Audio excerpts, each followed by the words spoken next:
বাবা ফাইনালি হাতে পেলাম। অনলাইনে একটা জিনিস অর্ডার করেছিলাম, প্রায় 10-12 দিন হয়ে গেল, আজকে এসে দিয়ে গেল ডেলিভারি।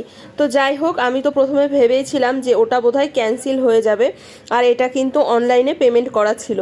তো চলো তোমাদের সঙ্গে শেয়ার করি কি সেই জিনিস, যে এই জিনিসের জন্য এত অপেক্ষা, এত কিছু। আমার পাপা হঠাৎ করে একদিন ফোন করে বলে, পিতু আমার জন্য মিক্সারটা নিয়ে আসবে।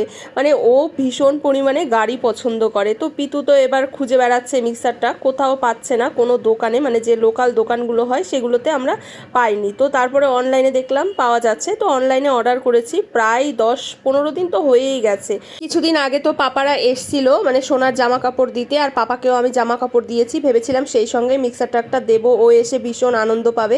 তবে মিক্সার ট্রাকটা ওই যে বললাম হাতে এসে পৌঁছায়নি। আমার পাপা মন খারাপ নিয়ে বাড়িতে গেছে, আসলে মিক্সার ট্রাকের জন্য ভীষণ পরিমাণে পাগল হয়ে গেছিল। তবে এই যে ফাইনালি আমাদের হাতে মিক্সার ট্রাক এসে পৌঁছেছে, দেখি ওদের কবে দিতে